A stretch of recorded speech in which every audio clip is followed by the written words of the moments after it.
పోయినసారి civil supplies కి 50,000 కోట్లు అప్పు పెట్టాం కదా, ఆ అప్పు మనం తీర్చకుండానే మనం దిగిపోయాం కదా, వాళ్ళకి ఇక డబ్బులు ఎక్కడ పడతాయి, ఎట్లా కొంటారు, ఏం చేస్తారు అని చెప్పి ఆశపడ్డారు. అయినా సరే ప్రభుత్వం నిబ్బరంగా ఆలోచించి ఇంకా కష్టమైనా సరే కొనాల్సిందేనని చెప్పి మేము మొదలు పెట్టాం, కొనుక్కుంటూ వచ్చాం. వాళ్ళు గతంలో 45 రోజులకు కానీ డబ్బులు వేసేవాళ్ళు కాదు. మేము 4 రోజుల్లోనే మీ ఖాతాల్లో డబ్బులు వేయమని చెప్పాం. అదేవిధంగా గతంలో 10 కేజీలు 12 కేజీలు తరుగు తీసేవాళ్ళు. మేము రైతు ఒప్పుకుంటే 1-2 కేజీల కంటే ఎక్కువ తరుగు తీయొద్దని చెప్పాం. అదేవిధంగా అకాల వర్షాలకి రోడ్ల మీద ఉన్నటువంటి ధాన్యం కొంత తడిసి ఉండొచ్చు, మార్కెట్ కేంద్రాల్లో ఉన్నటికి కూడా భరోసా ఇచ్చాం, తప్పకుండా ప్రతి గింజ కొంటాం. ఇదే కాదు, మొన్న రైతు బంధు ఇవ్వకపోతే కొద్ది రోజులు ఆలస్యమైంది. ఎందుకంటే మాకు కూడా అప్పు తీసుకొని చేయాల్సిన పరిస్థితి వచ్చింది.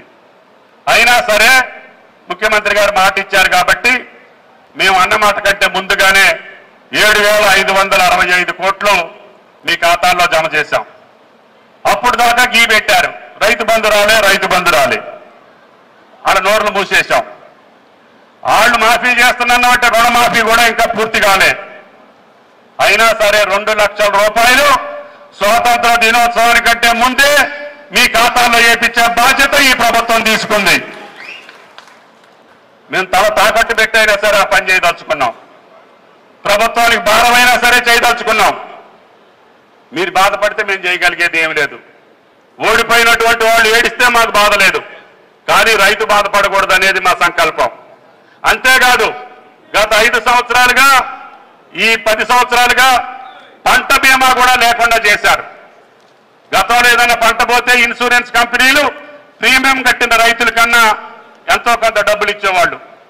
కానీ గత ప్రభుత్వం కాదు, అది కూడా కట్టే పని లేదని చెప్పి ఆపేశారు. అయినా సరే మేము వెనక్కి తగ్గట్లా. ఈ సంవత్సరం ముఖ్యమంత్రి గారు కేబినెట్ ఒక నిర్ణయం చేసింది, ప్రతి రైతు ప్రీమియం మనమే కడదాం. కుంటున్నా, 2 కుంటలున్నా, ఎకరం ఉన్నా, 10 ఎకరాలున్నా పంట భూములందరికీ కూడా మనమే ప్రీమియం కట్టి ఇన్సూరెన్స్ ని ఏ పంట నష్టపోయినా కూడా రైతుకి ఇచ్చే బాధ్యత రేపటి నుంచి మేమే చేస్తామని చెప్పి కూడా ఈ ప్రభుత్వం మాట ఇచ్చింది. అది 2,000 కోట్ల 3,000 కోట్ల మీరు కట్టే ప్రీమియంని మేమే ప్రభుత్వం కడతామని చెప్పి ముఖ్యమంత్రి గారు మాట ఇచ్చారు. అది కూడా ఏర్పాటు చేస్తున్నాం.